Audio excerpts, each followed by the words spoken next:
In the top stories, government reaffirms its commitment to fiscal responsibility. Prime Minister Harris says SIDF racked up unchecked expenses, and police said there were no reports of incidents during reduced VAT day. The details on these stories and more after the break.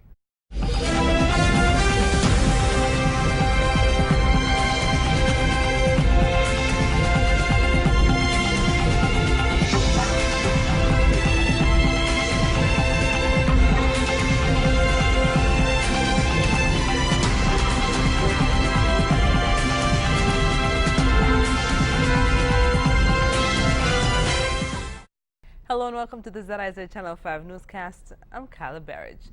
During this month's National Assembly proceedings, the Team Unity government repeated its commitment to properly managing the affairs of St. Kitts and Nevis and restructuring arrangements that were entered into without due diligence and feasibility studies under the previous administration.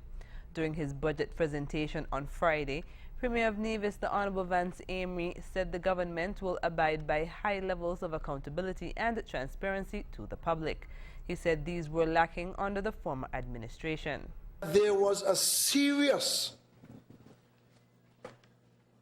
exhibition, demonstration of mismanagement of the affairs of this country.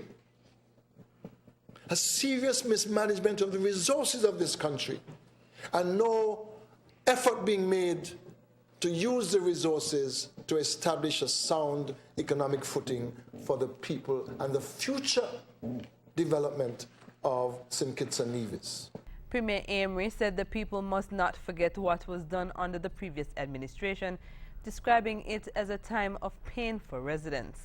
$3 billion worth of debt. National Bank under stress. The churches who invested in bonds having to take a haircut of 50%. Individuals and external lenders to the government having to do the same thing. These are issues which our people must never be allowed to forget because they're real. Premier of Nevis, Honorable Vance Amory.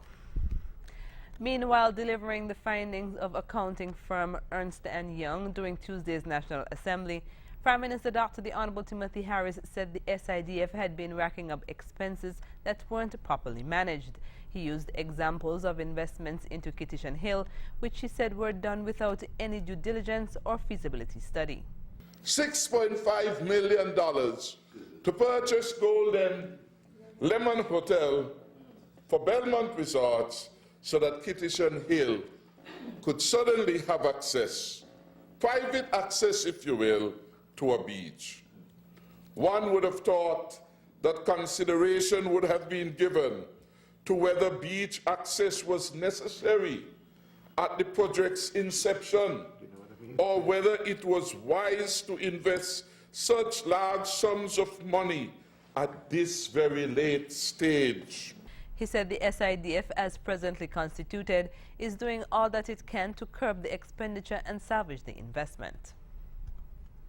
Commissioner of Police Ian Creeley says there were no reports of major incidents of crime on reduced value-added tax VAT day last Friday.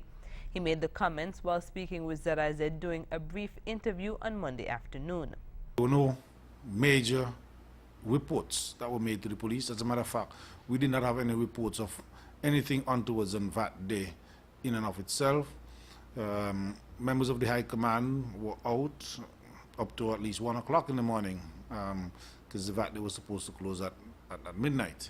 The Commissioner added that the additional police presence helped to prevent violence and criminal activity.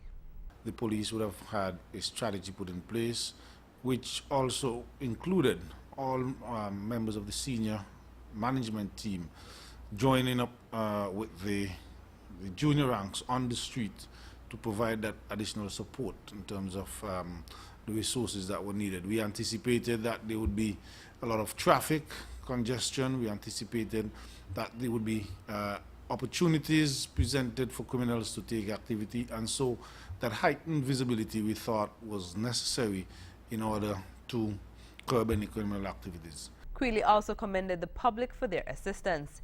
He also advised business owners to take advantage of the concessions on surveillance equipment. We are pleased with the public's cooperation as well, and the business owners, because we actually had an opportunity to interact with the businesses and share security tips with them. We also want to use the opportunity this time to impress upon the business owners to actually take advantage of the government's offer to put in surveillance devices, cameras, alarms, and so on, so that the security of their property can be enhanced. The reduced VAT day was held on Friday, December 16th on both St. Kitts and Nevis. The new graduates from the St. Kitts Nevis Defense Force Basic Military Course have been challenged to build upon their learned skills with traits that will foster partnership with the community. During the SKNDF passing out parade on Thursday, Reverend Canon Isaiah Phillip challenged the graduates to follow two guidelines when it comes to interacting with the public. Whoever you serve, you must serve them with fairness. Whatever happens, serve the people you serve with fairness and justice. And secondly, you cannot build any partnership with the community that is enduring and that is going to motivate them to be your ears and eyes out in the community when you are not there, if you do not go and serve the community with respect.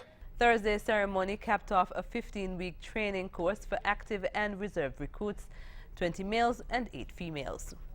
After the break, 7 Calypsonians advanced to the Kaiser Monarch finals, and NGOs praised the government for its work on a national youth policy. We'll tell you more when we come back.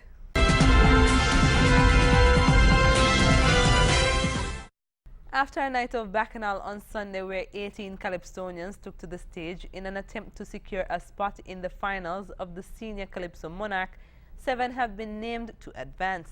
Heading to the finals will be King Socrates, who scored 811 points, Calypso Craig 784 points, Singing Jackie 741 points, Little Miss Attitude 735 points, Queenie G 734 points, Hollywood 730 points, and Lady Diva 722 points. In the event that any of the finalists become unavailable, the alternate will be Isausup, who scored 719 points. The Senior Calypso show for Sugar Mass 45 will take place on December 29th at Carnival City. Representatives of non-governmental organizations have commended the government for its approach to shaping the federal youth policy to guide youth development in St. Kitts and Nevis over a 5-year period. The comments were part of the feedback following the latest focus group on Wednesday, December 14th, to review the draft policy and update it with current trends. The goal is to ensure it is in line with the needs of the local youth population, while at the same time meeting factors posed by an ever-increasing globalized world.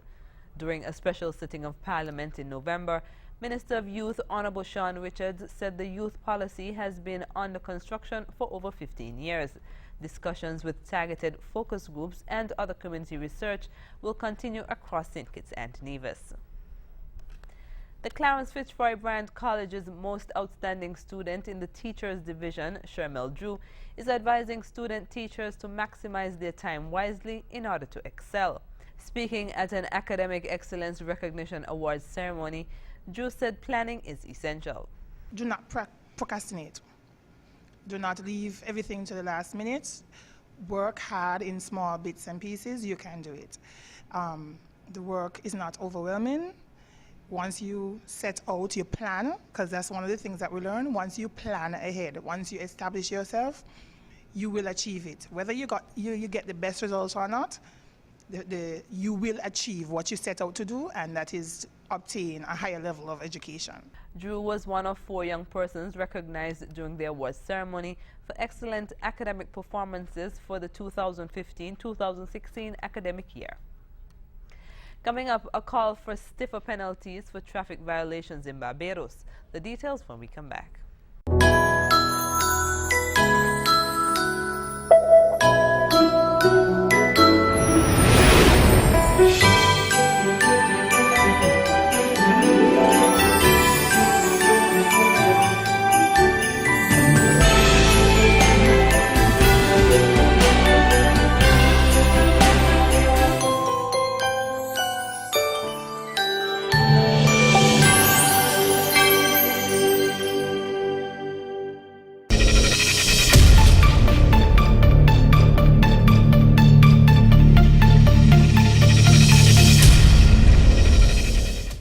Barbados Road Safety Association wants stiffer penalties to be attached to traffic violations. Here's more. If the Barbados Road Safety Association had its way, there would be tougher penalties for lawless road users, including motorcyclists. However, President Charmaine Roland Boyne said only Attorney General Adriel Brathwaite has the power to put the necessary measures in place. She was speaking on Friday during an awards ceremony at the association's Rendezvous Port Christchurch headquarters. We at the Barbados Road Safety Association, we don't tolerate or we don't condone any form of aggressive driving or road rage on our roads. And this is something that needs to be spoken about. We need the authorities to do what they have to do, take their responsibility and put measures in place that would allow for safer roads, for everyone. We cannot sit back and have one category of persons or one category of drivers or motorcyclists or whatever, be taking command on our roads. And the police, they're not here today, but I do want to commend them on the efforts that they're doing in tackling this form of activity on our roads. But as I would have said earlier, their hands are tied. And the only person that can untie their hands is our Attorney General, and the legislators, by making it a way of providing the tools, not only the tools and equipment, but also the facilities that would allow our officers, to confiscate, some of these vehicles, auction them off, but not just take them up off the road and then in another day or two, these motorcycles are given back to the owners. It is wrong. You cannot control the roads like that. You cannot provide safety. Because not only are these persons a danger to themselves, which is the main danger, because anytime a motorcyclist is involved in a crash, he's the person who's going to come out the loser. And we cannot, allow this to continue on our roads. I hope the Attorney General is listening, and I hope they do intend, to act soon, act swiftly. Coming up, protest in the Democratic Republic of Congo calling for the president to step down. The details when we return.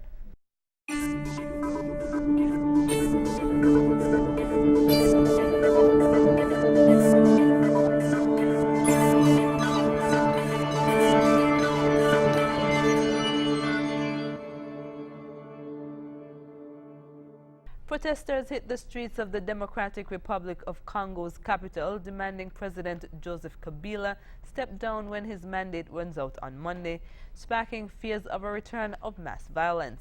Matt Larotonda reports. The streets of Congo's capital on edge. Protesters gathering in defiance of a ban on demonstrations, demanding that President Joseph Kabila steps down by Tuesday when his term ends. Shops closing early, some streets nearly deserted as residents are afraid of a return to violence. Elections to replace Kabila have been pushed back until 2018. The main opposition party calls it a ploy after talks brokered by the Catholic Church broke down, and the stakes couldn't be higher.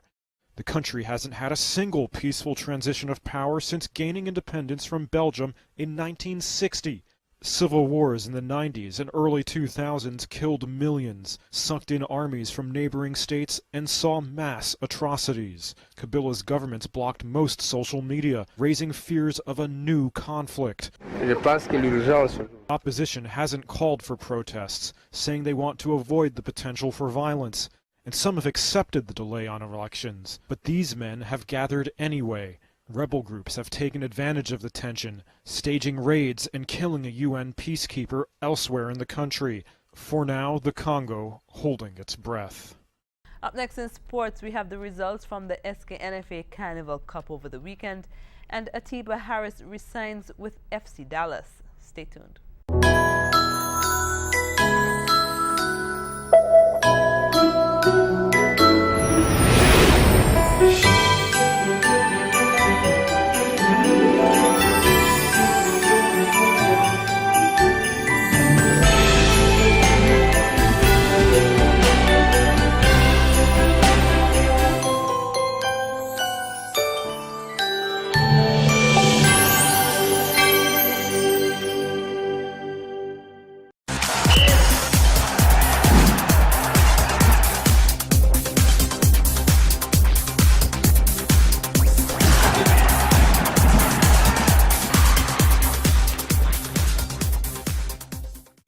are the results of the various divisions of the SKNFA Carnival Cup, which took place over the weekend.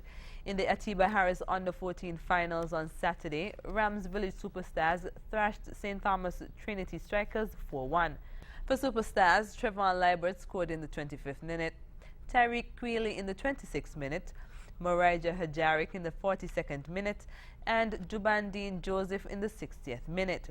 El Shandy Fraser scored the lone goal for the Strikers. That makes Rams Village Superstars the SKNFA 2016 Under-14 Carnival Cup champion.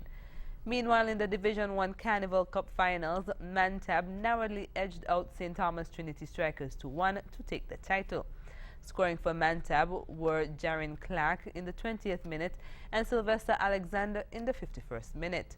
For Strikers, Dickwan Johnson scored in the 2nd minute. And on Sunday in the Elvis Star Browns Women's Carnival Cup finals, Winners Circle Newtown United defeated Sol Island Auto Connery on kicks from the penalty mark after the game ended 0-0 at the end of regulation time of 90 minutes and extra time of 30 minutes. Making the penalty goals for Winners Circle Newtown United were Caitlin Forbes, Tyra Wilkinson, Tracy Willock, and Laranja Wilkinson.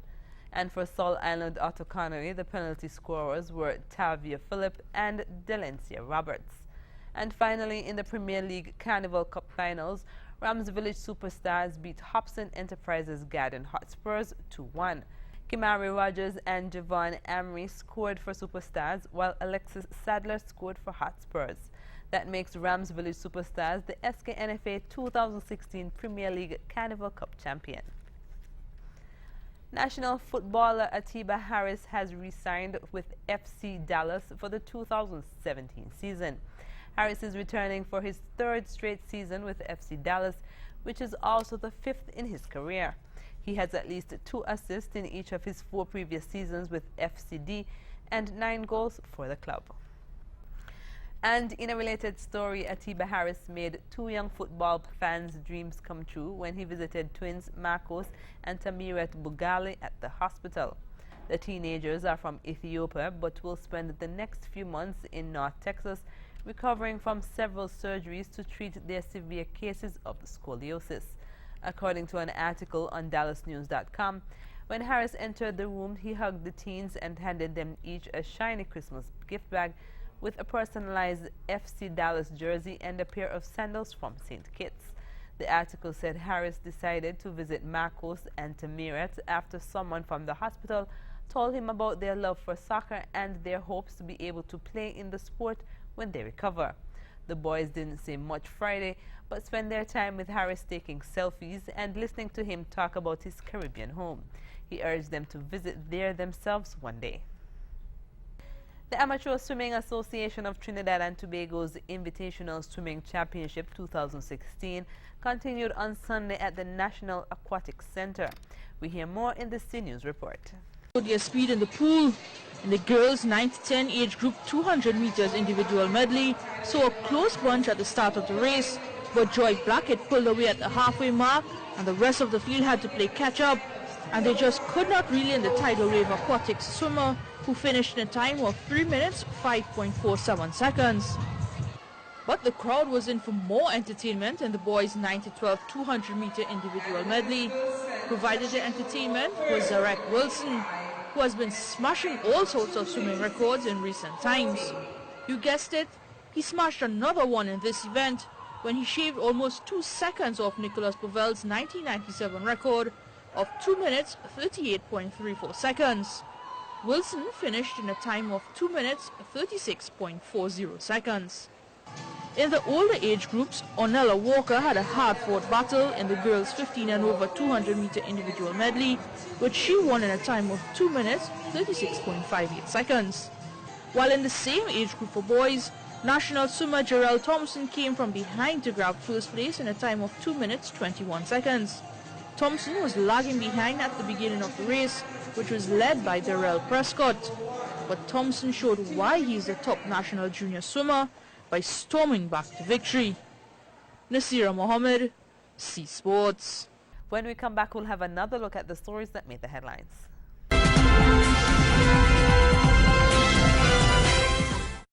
Recapping the top stories, government reaffirms its commitment to fiscal responsibility. Prime Minister Harris says SIDF racked up unchecked expenses, and police said there were no reports of incidents during reduced VAT day.